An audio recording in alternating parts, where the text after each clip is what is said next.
Hello guys, so today we're going to be working on shadows and highlights, and here with me I have some simple facial practice. This can help you study how a light reflects on an object and where the shadows and highlights should follow. So for this tutorial we're going to be working with Ryan Cherky, and right now I'm trying to identify the areas where the lights will reflect. So now I'm just sketching out the parts where the lights would be. And as you already know, you split the face into different halves so you can identify where the shadows will fall and where the highlights would be. Now for this tutorial, I'm mostly going to be working with the curve adjustment layer.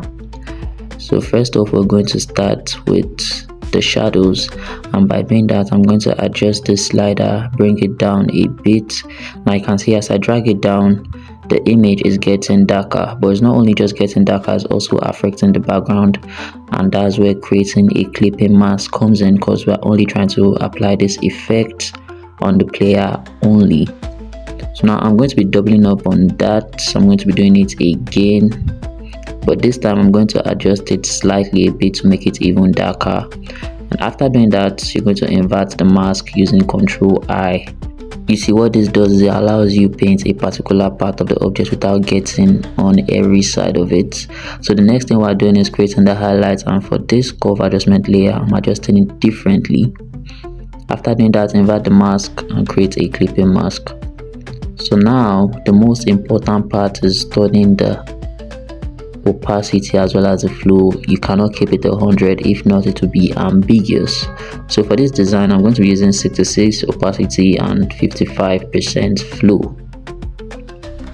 This is not the only way to go about it, and that's the beauty of Photoshop. You can also use the exposure effects, but I'm just experimenting with the curve adjustment layers. So the next thing you want to do, make sure your opacity and your flow are set. Make sure it's not 100% to avoid it looking weird. So right about now that is fixed, the next step is painting. Select the inverted mask that you've created. Make sure you're using a soft brush and just paint on the darker parts where the lights are not reaching. I already identified that earlier in the video, making a dummy reflection of the lights and the darker parts. So right about now I'm just going to paint this and add the shadows.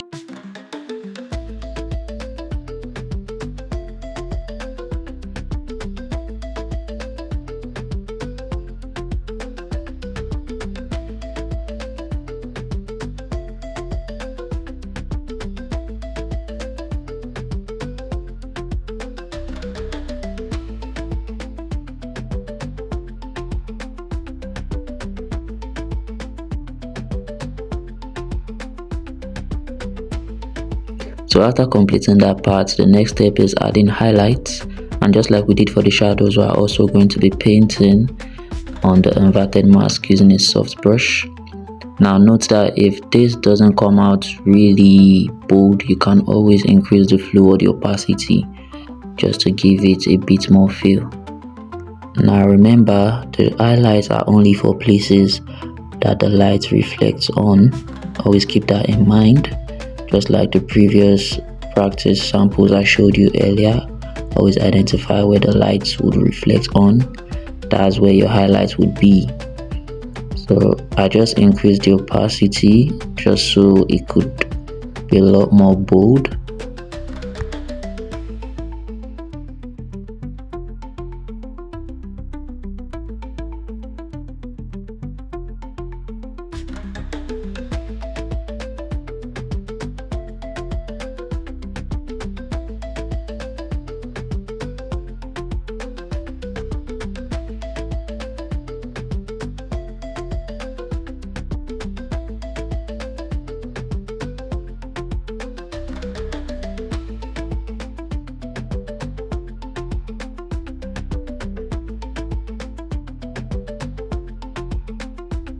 So that's about that. The next step is adding highlights, but this time we're doing it using a solid color. Make sure it's set to white.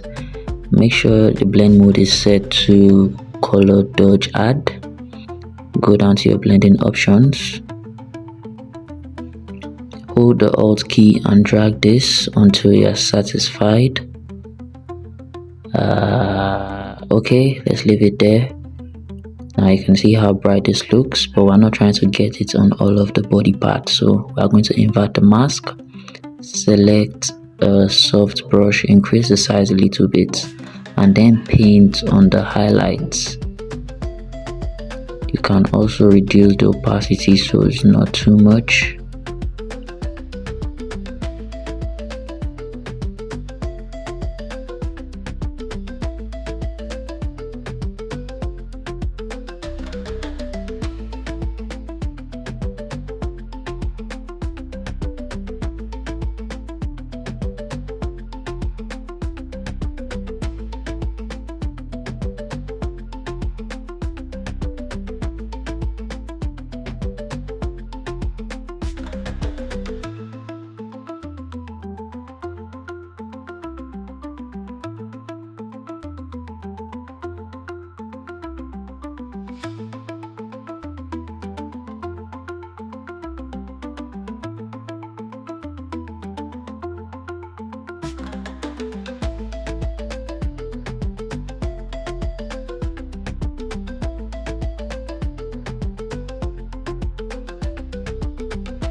Now this already looks great, but just to make it better, you can add a rim light. I already created a tutorial on that, but I'm a really generous guy, so I really don't mind doing it again.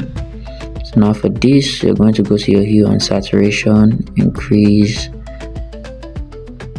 the color to the ones you prefer, but we're going to be matching it with the background, which is blue. I didn't exactly get the color, but I'm going to create a clipping mask so it's easier to identify with the background. So right now all I'm doing is simply adjusting the slider until I find the perfect blue. Okay, jackpot, I think we just did. So like we've done in previous sessions, invert the mask and just paint with a soft brush on the part where you want the rim light to follow.